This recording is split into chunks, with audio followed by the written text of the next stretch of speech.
expression over and over and over. Trust the science. Trust the science. Didn't you hear that all the time? As if now science is the only source of truth.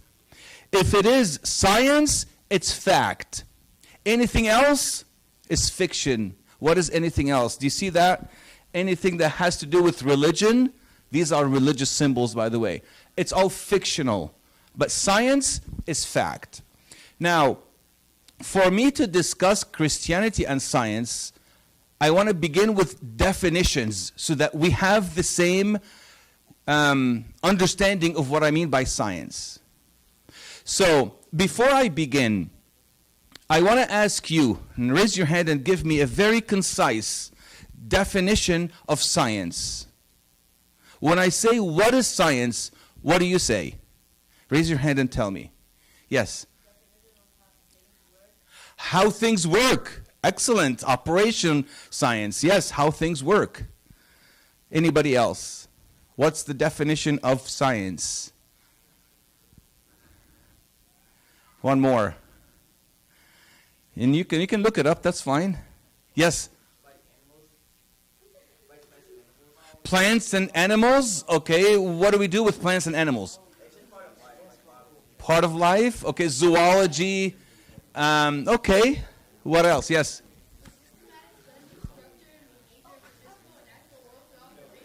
Okay, hold on, that's good. But can you repeat that out loud? I just said it out loud. One more. The systematic study of the structure and behavior. Okay, so study of behavior. All right. Let me give you a more general definition of science. But I'm not a scientist. My background is in philosophy and psychology. But I can tell you what scientists said about science. You see, so I'm going to share with you a couple of definitions what scientists said about science. Here is a geneticist by the name of John Klotz. He's a scientist, very well known scientist. Did biology, zoology, biophysics, bioethics, ecology, a lot of other stuff.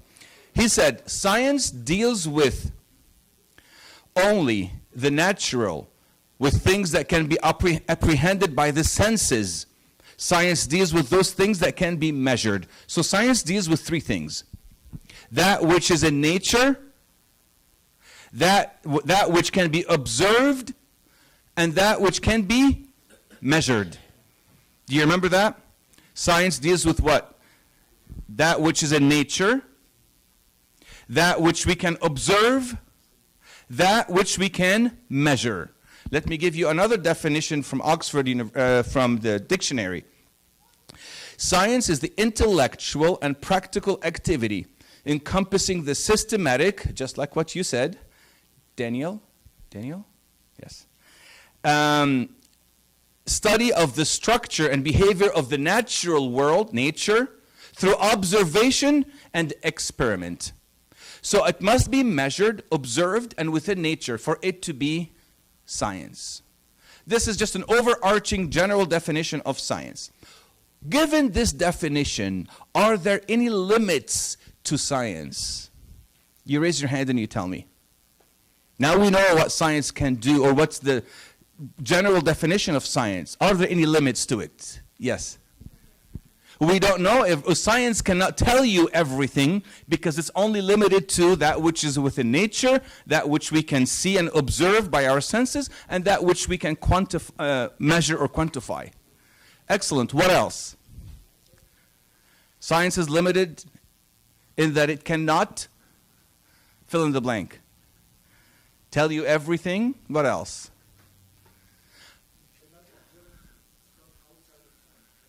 Outside of? Excellent, because that would be immeasurable. Excellent. All right, so given this definition, there are some limits to science. It's very important to know the limits of science. And when I say science, when I say science, I'm also including in science the scientific method. So if you do the scientific method, which is repeated observation with a hypothesis and repeated experimentation and all of that, that's included in the term science. Science is limited to what can only be observed with the five senses. that which I can see, hear, smell, and all of that. Here's what George Simpson, professor at Harvard, noted as the most influential paleontologist who studies rocks of the 20th century. Archaeologist, I should say. It is fossils there, rather. It's inherent in any acceptable definition of science that statements that cannot be checked by observation are not really about anything, or at the very least, they're not science. If I cannot see it, then science is what? Limited to it, and it cannot do anything with it. So science is limited to what can only be observed with the five senses. Another limitations to science. Science cannot evaluate morals. Science cannot say this is good, this is bad, this is lovely, this is ugly. Jack Monad, he said, science is ignorant of values. There's nothing inherent in the scientific method that provides for the definition or study of morals. Science cannot say love is good, hate is bad. Science cannot do that. But this is part of reality that we live in. A third limitation to science is that science cannot make aesthetic judgments. Do you know what aesthetic judgments are? When you say, oh, this icon is so beautiful, or the weather is ugly, or something like that. Science cannot say this is beautiful and this is not beautiful. John Hawthorne, another scientist, metaphysicist, he said, science cannot tell you whether a music piece is beautiful or dreadful. So there are three limitations to science. Science can only deal with that which can be observed by the senses. Science cannot evaluate morals, and science cannot make aesthetic judgments. Here is a quote I want to share with you by Blaise Pascal, I believe. Yeah, Blaise Pascal, who is a mathematician, scientist, and a physicist. He said something so beautiful when it comes to the limitations of science. He said, knowledge of physical science will not console me for ignorance of morality in time of affliction. But knowledge of morality will always console me for ignorance of physical science. See how beautiful this is? So what is he trying to say? What is Blaise Pascal trying to say? Science cannot give me all that I need. It has its limitations. Tayyib. Here are questions that science can address. What, when, how many, by what means? All of these questions science can address. But here are some questions science cannot address. Why am I here? What is the purpose of life? Is this the right thing to do? Does God exist? Do miracles happen? Why do we suffer? The more existential or more important or more essential or meaningful questions of life, science cannot do anything with it. Science can only say what, how, when, how many, something that is what? Quantifiable, that you can measure. But science cannot say anything about the more important and meaningful questions of life. What am I trying to do? I'm trying to give you a definition of what science can, or understanding of what science can do and what science cannot do. For those who say, if it's not scientific, I don't believe it. Science is my only source of truth. I heard this statement over and over and over, on college campuses especially. This is a phenomenon, or this is a movement. It's called scientism. I encourage you actually to Google this term and to see the difference between science and scientism. You just add the word ism to any word and you make it a phenomena or a movement. Okay, scientism, what does it mean? Or what does it say? Scientism is basically those who say, I only adhere to science and follow science. That's it. And of course, we don't believe in that because we have limitations, as I explained, to science. Few other points I want to share with you. Science actually is foundational for modern, did I say science? Christianity, that is a foundation on which modern science was built. Let me explain. or let me actually give you some excerpts from or quotes from scientists who claim that without Christianity, modern science would never have been born. Paul Davies, he's a physicist, professor in Arizona State University, right next door. His research interests are in the fields of cosmology, quantum field theory, and astrobiology. He knows one thing or two about science. He says all the early scientists, by the way, and he's an atheist. Okay, all those who I'm going to quote, by the way, are non-theists. They're atheists. Some are agnostics, some are humanists and naturalists, not Christians. All the early scientists, such as Newton, were religious in one way or another. Science can proceed only if the scientist adopts an essentially theological worldview. Now you wonder, how can you remain an atheist after saying this statement? And here's the reference, by the way, down below. Melvin Calvin, a Nobel Prize winner. Are you guys good? Okay.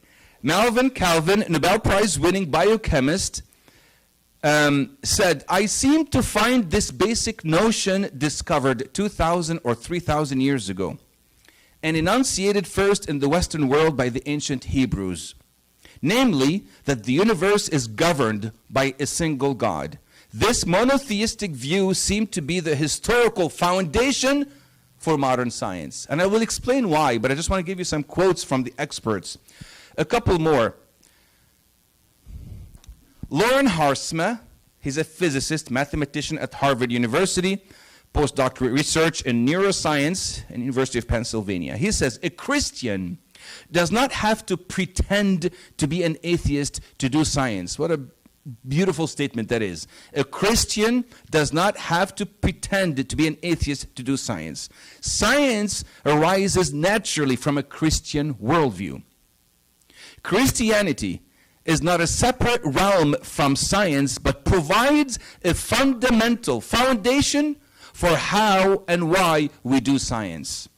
A scientist, listen to this, does not have to be a Christian to do science, he repeats it again, but must hold this subset of worldview assumptions. Now my question to you, what are these assumptions that a scientist must hold as true for him or her to do science? What are these assumptions? And these assumptions are Christian-based assumptions. What are these assumptions? Someone, give me one or two. There's what? Excellent, Daniel. Say more. Okay, that's great. No, that's awesome. This is wonderful. I love it. Awesome, Daniel. What else? You're right on. Actually, you're absolutely right. What else? What are these assumptions that a scientist must hold as true, as foundational for them to do science? Here are these assumptions. I'm trying to get you guys to engage with me, عشان ما تناموش, so you don't sleep. Are you guys doing okay so far? ماشي. All right. Here are these assumptions that the laws of nature are orderly, and then someone has created this universe with these particular laws of nature. That we have free will to make choices and to follow the evidence where it leads. That we can make rational inferences. Now the question is, these laws of nature, where did they come from? This free will for us to make choices based on the evidence, where did that free will come from? Rational inferences are implied and presupposed. Where did they come from? Lastly, we should report our results accurately and honestly, which means objective moral values exist. Where did these come from? So these are assumptions every scientist holds as foundation or foundational for them to do science. But these assumptions are what? They should trigger some questions. Where did they come from? But I do these science. But I do the science based on these assumptions. Here are some disciplines, and this is just a subset. I have a website I can give you that has a lot more than that. I think over 100 scientific. What's another word for discipline or scientific fields? Thank you. Scientific field, and the champion or the founder of this scientific field. You know what's in common with these people? Kepler, Pasteur, Boyle, Newton, Faraday, all of these are what? Theists. They are believers in God. And that's what I mean by Christianity serves as what? Foundation for modern science. And here are some of those pictures. You see them, Kepler, Pasteur, Newton, Copernicus, Descartes, all of them were what? Theists. But you can say, well, wait a minute, but these were old and, these were scientists of the past. Well, here are some pictures of scientists of the present. And these are actual scientists on university campuses in today's age, and they are Christian theists. Next point. I want to share with you, Malish, I'm giving you a lot of quotes, because whenever you talk about science and faith, you have to use quotes from the experts. And I'll share with you something funny. It's not funny, it's sad. I have conversations like that with college students or high school students. And here's what I see sometimes. Someone who takes Biology 101 for a semester, and they think now they have become scientists. And they would say, oh, I argue what so-and-so said, and so-and-so had studied science for 35, 40 years. But that's okay. I took Physics 101 for 3 months. I hear this, believe me, I hear it. I'm sure you see this too. You think you've taken a class in biology or physics or astronomy or physical science, you become a scientist, now you know all about science. I think one needs to humble themselves and understand that they're still learning. I'll share with you a quote about that. So, atheists, scientists who became believers because of science. Let me share with you a couple of them. Dr. James Tour, this is an interesting fellow because his job is really interesting. I'm not going to read you the credentials. He's got a lot of stuff. Okay, so you can just read the credentials. He's a chemist and a lot of other things. Nanotechnology, I don't even know what that is. All right, he says, I build molecules for a living. How many of us can say that? I build molecules for a living. I can't begin to tell you how difficult that job is. I stand in awe of God because of what he has done through his creation. Only a rookie who knows nothing about science would say science takes away from faith. If you really study science, it will bring you closer to God. This guy was an atheist. Because of his science, he became a believer in God. Let me share with you a couple more. Yeah, Werner von Braun, this guy is rocket scientist. He said, my experience with science led me to God. Again, these were atheists that became believers because of science. He says, my experiences with science led me to God. Some challenge science to prove the existence of God. But see what he says. Must we really light a candle to see the sun? Beautiful question for you to ponder upon. Lastly, Francis Collins. Any of you know Francis Collins? Have heard of Francis Collins? Yes? Excellent. All right. I'm sure, Alex, you have. Yeah? What's his page? His famous work is on Biologos. You can read up on Francis Collins. He's a geneticist. He discovered the genes associated with a number of diseases and so on and so forth. He said, for quite a while in my 20s, I was a pretty obnoxious atheist.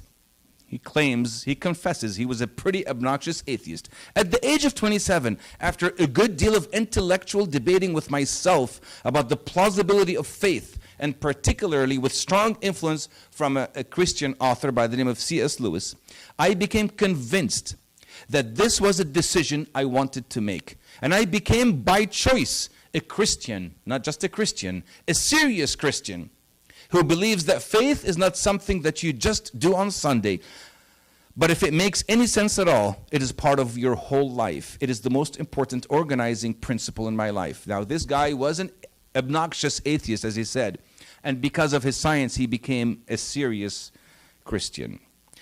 My question to you, I don't know if the video will play, actually. I don't think. Oh, it will. Very, very good. So I want to share with you a video clip. I think it's only 2 minutes long, just to break the routine of me talking and you listening. So you'll listen to someone by the name of Alistair McGrath. Any of you heard of him? Textbook? Yeah? Yeah, he actually did write, he did author textbooks. Alistair McGrath, he has so many PhDs, I lost count. I'm not making that up. You can look him up. He's a professor of so many different courses in Oxford University. This guy is a genius by all measures. And he debated people like Richard Dawkins and Sam Harris, and he was a devout atheist. And he became a devout Christian because of science. I want you to listen to what he says in the next 2 minutes. I hope the volume is... Okay, perfect. Let's listen to what Alistair McGrath says. When I was growing up in the 1960s, there was a widespread assumption that religion was on its way out. That the generation that was then around would be the last that would believe in God. There was this secularist vision that a bright new dawn lay ahead. 40 years on, that's obviously wrong. And many are very, very angry about this. And they want to change things. Why is religion still here? Why do people still believe in God? They shouldn't. So let's have another go at eradicating it. It's a last gasp. It is really almost like a gesture of desperation. This shouldn't be here. But it is. And that's one of the reasons why atheists are so angry. Why are they enlisting science? Well, in many ways they're enlisting science because they see it as their only remaining ally with any credibility. Earlier generations would have enlisted Marxism. And you can see why they don't do that anymore. That's discredited, that's dead in the water. Science is still going strong. And for me, one of the really great sadnesses about this is that those who enlist science in the service of atheism are doing science no service at all. In an age where religion and belief in God is becoming more important to more people than ever before, science needs all the friends it can get. And I'm deeply disturbed at the way in which people like Richard Dawkins are representing science as being intrinsically and aggressively atheist, when it is nothing of the sort. And I think that all those who are concerned about the future of science need to challenge that very, very strongly. I think that science is being seized upon by contemporary atheist apologetics simply because everything else has been tried and has been found wanting. And there are those who are saying, look, science is the great hope for atheism. I think it's very clear that's not actually going to happen. And what I would love to be able to do is to talk again in 15 years' time about what the next big hope for atheism is. Because I think science, if anything, is going to subvert atheism precisely by showing that atheism itself is the outcome of certain psychological processes which simply lead to that dead end of atheism. What do y'all think about this? Did you guys listen? I see the video? Tell me, what do you think? Does he have a point?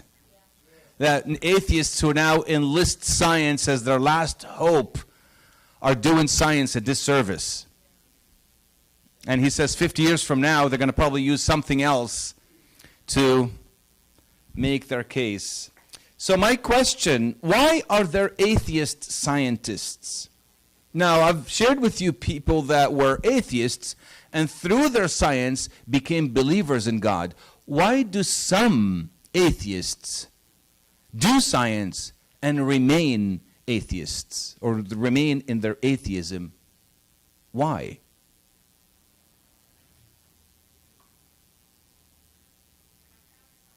You find this on the web. Tell me what you found on the web. I know. Come on, guys, talk to me. Why? Yes.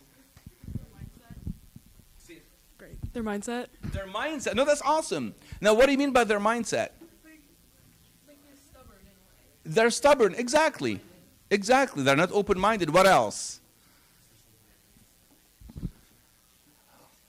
What do some atheists remain in their atheism after doing science? Raise your hand. They do it wrong? Okay. I think it's probably more like mindset, and they do it wrong because of their mindset. Okay, what else?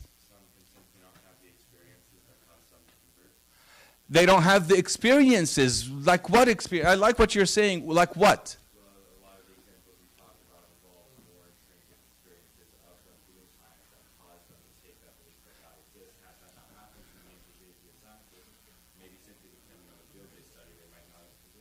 Excellent. And that's the problem of the science that, no, listen, that was well said. Well said. Now, but listen to me now. Was that because of their science or because of their rejection to see the experience that emerged out of their science? What's the problem, I guess? Them or science? Exactly. Exactly. So it's because them or they have this barrier. They have I like what you said. It's their mindset. And that's precisely what I'm trying to get at. Yes.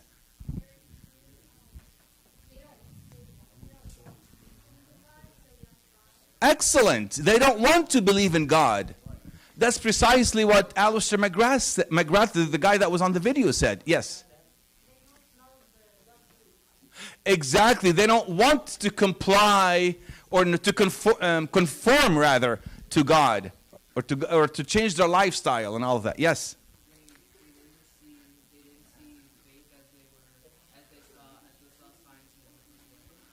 Excellent. So they saw science in a different way. Okay, say more. What do you mean?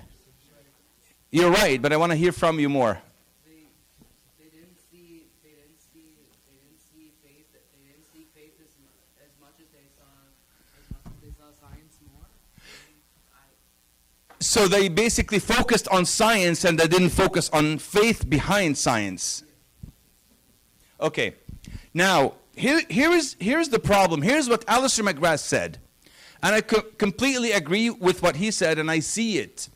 He said, most of my atheist colleagues brought their assumptions, listen up, brought their assumptions about God to their science rather than basing them on their science. That is basically the reason why.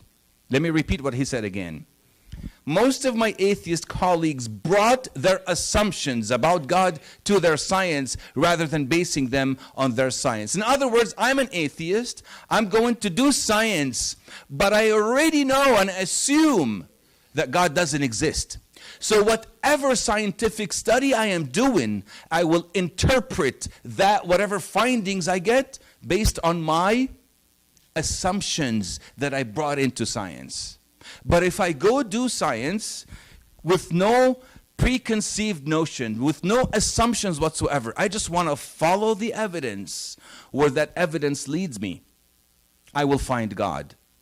But if I get into science with that mindset that you said, with the assumption that God doesn't exist, then I will just, of course, interpret everything I do within that assumption. So, the question. Yes, Alex. George, I would argue that maybe the underlying ideologies that people go into science with, they may think that those are neutral ideologies, and maybe that's why they are, Atheists. yeah, because they think that, they may believe, okay, I don't believe in anything, and I'm doing science, and this is turning out to be true, this is why I believe what I believe, not knowing that they believe in ideologies like naturalism or scientism, Mm-hmm. as you said, or other things that are actually preventing them. So, in your opinion, how do you bring this to light for somebody where they think they're going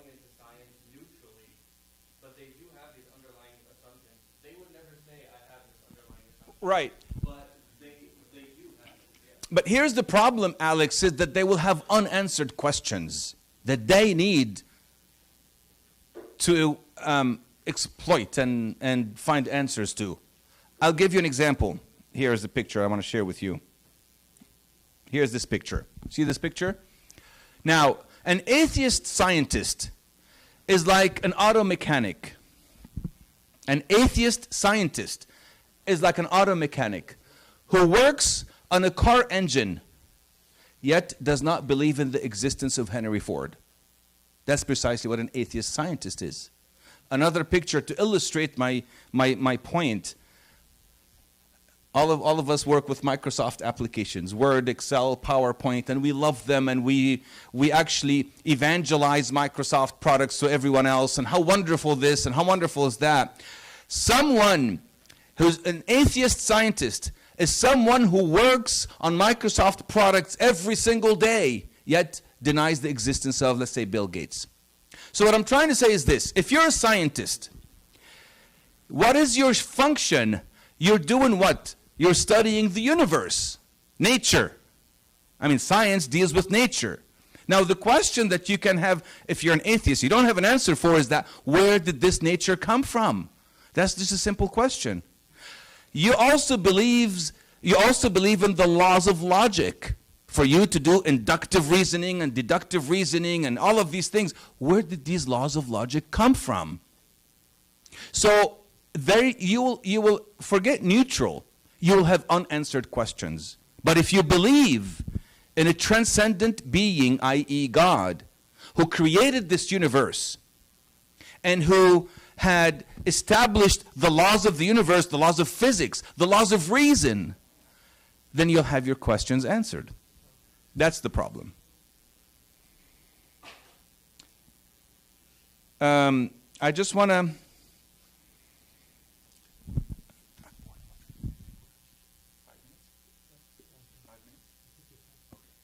So I just want to share with you a few things. Actually, there's a question I wanted to show you. Has science disproved God? Now, after all what we've been discussing, has science disproved God? Because many people, or some people, claim that science disproved the existence of God. Yes or no? Obviously not. As a matter of fact, science affirms that there must be a being who is rational, a creator, intelligent, reasonable, who basically created this universe. And this being is the God of the Scriptures. Yes, somebody had a question. You had a question? Okay. And for you to say science disproved God, you must have what I call it omniscience. You must know everything for you to say that science disproved God. God is beyond nature, not against it. He's the creator of nature. He's not in this universe. Not only that, God cannot be measured and quantified. Not only that, God cannot be observed with the naked eye. He can be observed with the spiritual eye, the eye of the mind, the nous. So God does not fit into the three criteria of science. That's why science cannot disprove or prove, for that matter, that God exists. Now, I want to share with you, let's move from the academic to the spiritual, because I don't want to leave you with just some quotes from some scientists. Let's take some message that we can take with us home. Spiritual ending to this conversation. What is the real purpose of science? The real purpose of science is that it's a tool, as I say here, given to us by God as a window into His creation. So when you study science, what do you say? How glorious God is, how magnificent God is for creating this universe, for creating the laws of physics, the laws of nature, and so on. And the verse that comes to mind, Psalm 19, the heavens declare the glory of God, and the firmament shows His handiwork. And another verse that comes to mind, Romans 1:20, St. Paul says, since the creation of the world, His invisible attributes, and my favorite word is clearly seen. In other words, you have to be blind not to see the fingerprints of God throughout his creation, being understood by the things that are made, even his eternal power and Godhead, so that they are without excuse. Here is the last picture, or one before last, God bless you, that I want to share with you. God authored two things. He authored the scriptures, and he also authored nature. Now, scriptures is through the scriptures we study theology, which studies spiritual reality. And through nature, we study science, which studies physical reality. Now, the problem here is with the interpretations. When you misinterpret what God has revealed, what we call in our Christian theology, divine revelation. If you misinterpret that, you come up with heresies. Likewise, the problem is not with science. The problem is with scientists who misinterpret what God has created in his physical reality. I say science is infallible. Well, probably I shouldn't say this. This is a heresy. Hold on. Science is, forgive me, only God is infallible. Science is without mistakes. Scientists do mistakes. Does that make sense? If you study science as it was intended for us by God so that we can see it and glorify him, no mistakes. But we as scientists make mistakes. Does that make sense to you? Is this theologically accurate, Abuna? And scientific. All right. I showed you these pictures. And then lastly, what does science, these are the last point I want to share with you because we covered quite a bit. What does science mean? The actual word science. In Arabic, al-ilm. What does it mean? Knowledge. Perfect. Beautiful. Science means knowledge. In Latin, scientia. Scientia means knowledge, to know.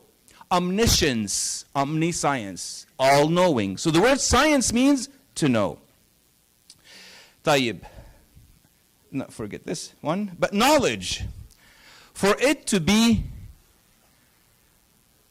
edifying knowledge, you must have something. Now listen carefully, because this applies to science. You must have something before it and something after it.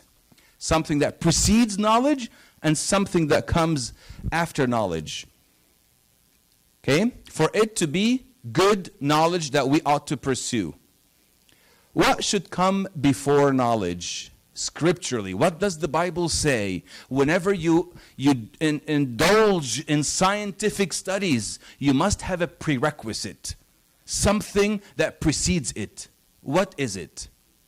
A virtue. You said it. Huh? Faith. Before that. Okay, I'm going to share with you some verses and you tell me what the virtue is. Here are the verses. The fear of the Lord is the beginning of knowledge. Before it, not after it. I think I heard something, but that's after it. But before knowledge. Whoever loves instruction loves knowledge. Last verse. Add to your faith virtue. To virtue, knowledge. What is this virtue? Yes! Who said it? Thank you. You know, when you're dying to hear it, yes, humility. At-tawadu', humility. Humility must precede knowledge. For this knowledge to be edifying knowledge, good knowledge. Let me share with you the verses that actually affirm that. Isaiah 5:21. Woe to those who are wise in their own eyes and prudent in their own sight. That has nothing to do with humility. Do not be wise in your own opinion. In Proverbs, that's actually pretty straightforward verse. Do you see a man wise in his own eyes? There's more hope for a fool than for him. In other words, don't be wise in your own eyes when you begin to delve into the field of science. You must have what? Before you get into science? Humility. Humbleness of heart. Tayyib. What should come after knowledge? Ustaz. That's you. What's your name? Carlos Habibi. So as Carolus said, what should come after knowledge? Wisdom. What is wisdom? Define wisdom in just one sentence. لا okay. No. ماشي okay. أخطيت. طب okay. As it relates to knowledge, what is wisdom? ما هو بصوا, it's a formula. I want to simplify as much as I can. There is knowledge, humility before you do knowledge, wisdom after you know, after you gain knowledge. What is wisdom in relation to knowledge? It's simple. Wisdom is knowledge in practice, in action. Do what you have learned through knowledge. That's it. Living out your knowledge. I know the 10 Commandments. You shall not worship any other God. That's knowledge. Wisdom is to do it, practice it, live it. What are we to pursue? Knowledge or wisdom? Wisdom. But that wisdom comes from the knowledge of the truth. And that knowledge must be preceded by humility. That's the formula. It's easy. We just have to understand it. Let me explain. The essential difference between knowledge in Greek is gnosis. Gnosis. That's why in English we took it from Greek. And that's why we have a K in English we don't pronounce kno, because it comes from gno. You see? That's the basis of the verb to know. Gnosis denotes what? It's a purely mental term, just to basically nourish your mind with knowledge. Google this question and you'll get knowledge. Whereas wisdom, which is Sophia, is actually a moral mental term.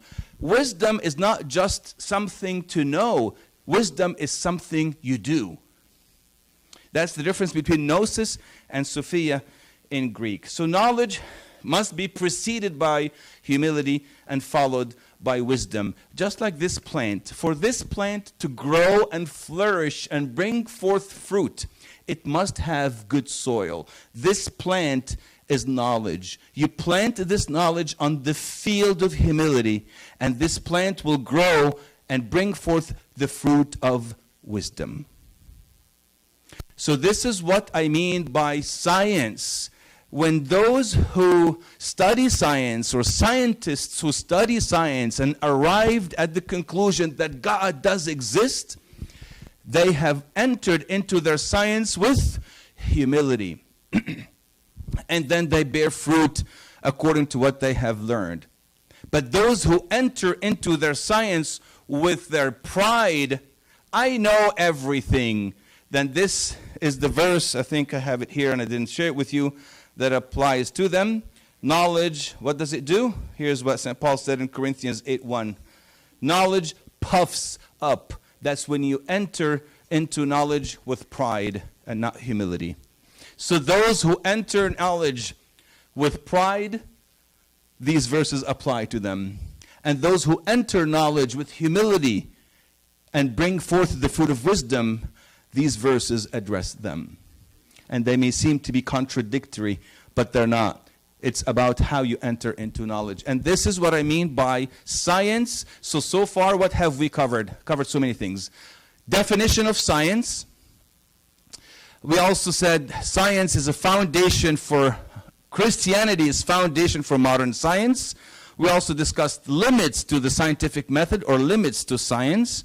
We also discussed atheists who became believers because of science. And we also asked the question, why do atheists remain in their atheism after they do science? And we also asked the question, has science disproved God? And we also discussed the real meaning and real purpose of science. And finally and ultimately, we understand the difference between humility as a prerequisite to knowledge, and wisdom as the fruit of knowledge. That is true science as God intended it for us. Glory and honor be to God forever and ever. Amen. Any comments or questions of my fathers, if you want to add anything? Any? Sure. I got. Okay.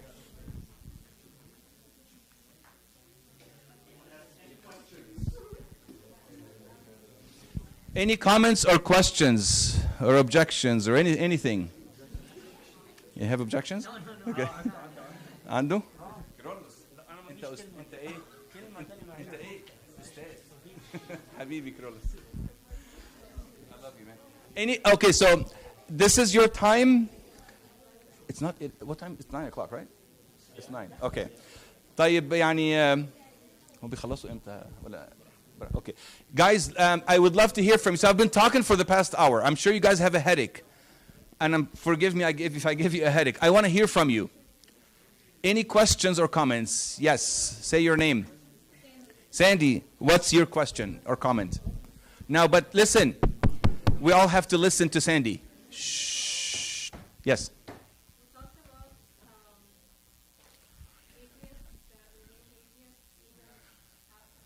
Yes. Christians who become atheists after being scientists? Excellent. Wow, I love your question. Christians who became atheists after science is not because of science, it's in spite of science. What I mean to say is that if I am a Christian that studies science and I become an atheist, it's because I was already an atheist and science revealed what has been in my mind all along. You know what I mean? Real, true, practicing Christians. This question also applies to, for example, I get this all the time.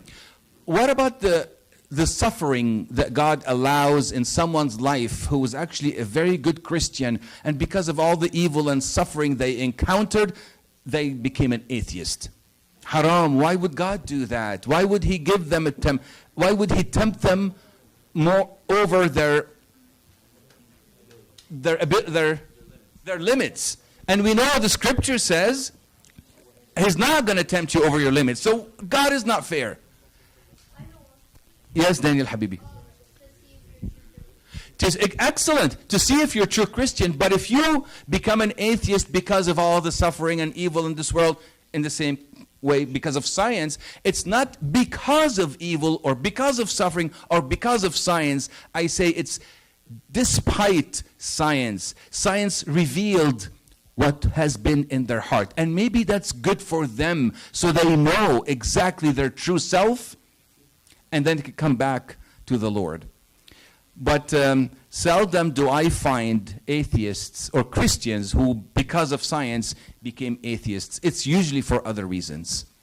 Other reasons, I think I heard you say in the back, it's because they just don't want to follow God anymore. They don't want to change their lifestyle, and so many other reasons. It's not because of science. But it's a good question, though. What else? Yes, تفضلي.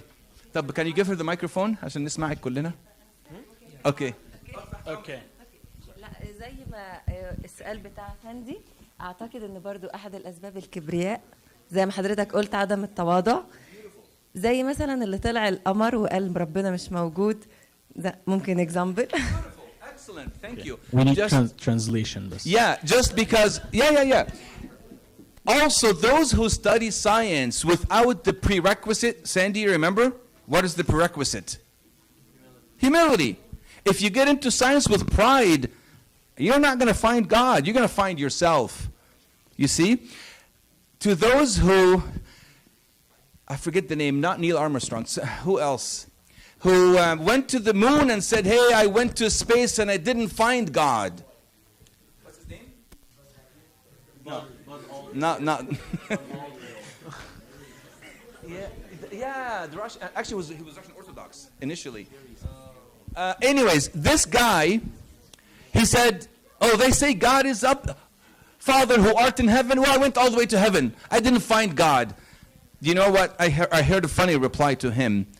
If you were just to take that suit off for a second, you will find him very quickly. You know what I mean? Yeah, exactly. Anyways, thank you. Humility is key. Yes, sir. Habibi. Kirolos, right? Kiro. Close enough. ماشي. Omar. So through atheism. Listen up, guys. So through between difference between Christians and atheists, how atheists see science as difference to Christians is through like how they see knowledge before, how humility is before knowledge. That's how a Christian sees science. Is an atheist sees science different as a Christian through pride and the opposite of humility, and thus through the opposite of knowledge and wisdom. Beautifully said, Kiro. Was this a statement or a question? Because that's what you said is summarized exactly what we said. I think it's a question. I think It's a question. Yeah. Well, Statement. yeah, I think it's a beautiful statement too, Kiro, because you just basically said a summary of what we have discussed. A Christian uses science as a means to a goal, an objective, whereas an atheist uses science as the goal itself, the purpose. But as Christians, the objective is to know God. That's the ultimate purpose, to know Him, glorify Him, love Him, worship Him, be like Him. And science is just a method, a vehicle to take us to that purpose. Atheists stop right there. They think science is God. Everything that I know and that I could know is through science. And that's what I hear on college campuses in naturalistic environments and humanistic environments. They just basically say science is the only source of truth. But that's those atheists who use science as the end, not the means. You see the difference now?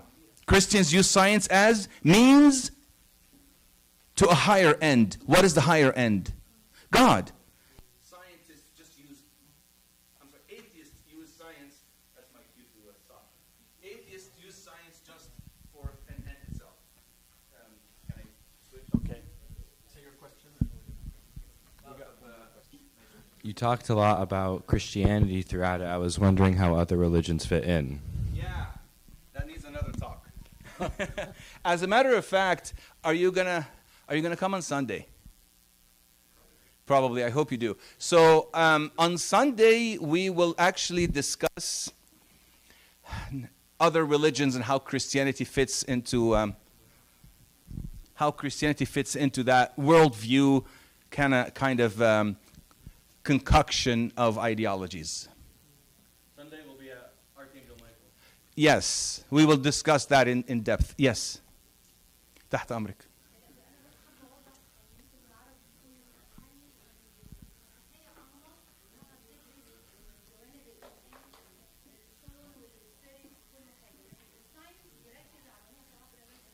البادي. Excellent.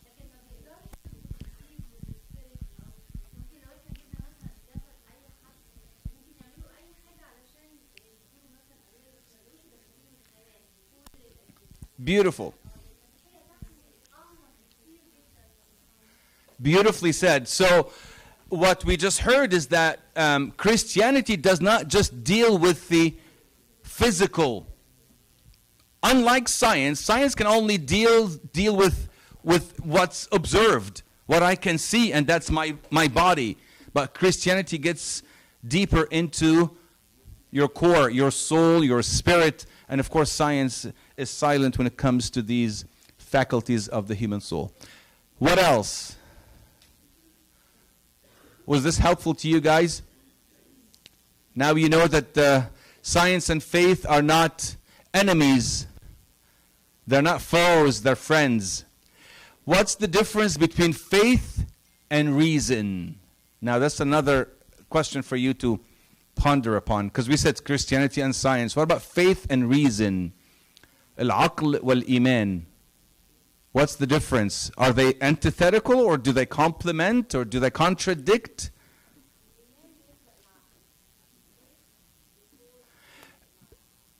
Yes, why, what else? Yes, but why, what else? First of all, do they contradict? No. What's the difference?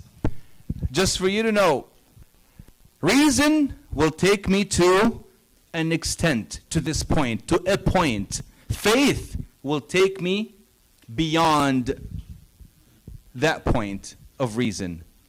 Do they contradict? No. Faith is transcendent to reason, but it's not opposite to reason.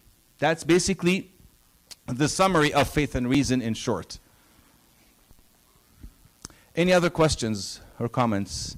One more and we're done. One more question. تفضلي. Hold on.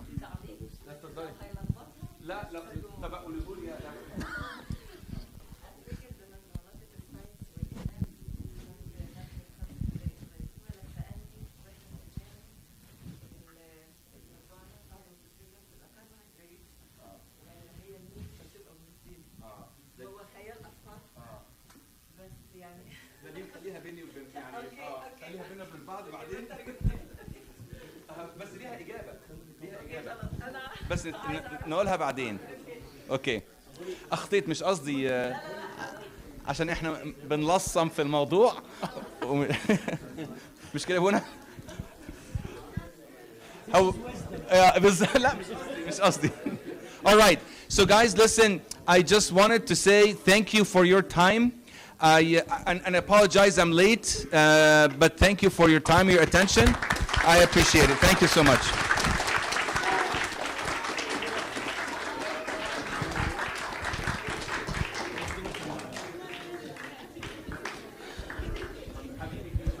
Okay, so we're really blessed to have George with us today, and all of you guys, and we thank Abuna Arsani for sharing him tonight. He's going to be at Archangel Michael starting tomorrow, right? Yeah. We're going to let you sleep tonight? Yes. That's it? Okay. So he's going to be at Archangel tomorrow. There is a family meeting, correct? It's going to start at 8 a.m. with the liturgy, and then the schedule will follow until 3 p.m. We have also some retreats coming up. We have college and grad retreat. Registration deadline is actually February 26th is for this March 5th to March 10th, St. Moses and St. Moses Abbey in Texas. We have already a lot of people registered. We still have spots, so if you really want to come, the deadline this Sunday. This is the QR code if you want to register. And after that, we also have the high school, middle school, high school retreat for the March break. It's going to be from March 13 to 15, Monday, Tuesday, and Wednesday. And registration deadline, we have only a few spots left. So if you didn't yet, please do it. Father Victor Halim from Canada, he's going to join us. Is gonna be beautiful from actually same church. Okay, guys, can you please be quiet? Please, guys, I know we're very excited to see each other, but we must respect the place that we are in. Thank you. Thank you, Mina. So it's going to be in Prescott, March 13 to 15. If you want to register, we have a few spots left. Father Victor Halim is the speaker. All the fathers will join the retreat, so I hope you guys can come and enjoy. The last thing, we have another joint meeting like this one is going to happen in San Mark. Can you go next page? Yeah, it's going to be on March 31st. We're going to have Mr. Dr. Mamlouk, who's going to give us a talk for, not a talk, but more it's a workshop for to apply for college and all of that, correct? Yes. And what we are planning to do, hopefully we're gonna each meet in the respective churches. We're gonna then meet at St. Mark, and we're gonna go. We're gonna have an outing for that night as well. So please encourage everybody to come, and the coordinator will coordinate to make a nice outing after. That's yes. A monthly high school combined meeting. I mean, yeah. Last month it was at this month here. Okay. Yeah, we're gonna do a rotation between the churches for that. For the meetings, for the Friday youth meeting, which is middle school and high school actually. The last thing, we have refreshments. I know you waited for a long time. We have refreshment, a lot of sandwich. They call it what? Spicy taco, soft taco, something like that. So we have a lot of refreshments. Let's just conclude this prayer and we can go socialize. In the name of the Father, and the Son, and the Holy Spirit, one God, amen. Finally, Lord, intercessors of Our Lady, the Mother of God, the Holy Saint Mary, the Archangel Michael, Saint Mark, Saint Joseph, and all the blessing of your saints, and the blessing of the fast of the 40 days of salvation of our good Savior, make us worthy, Lord, to pray to you thankfully, saying, Our Father, who art in heaven.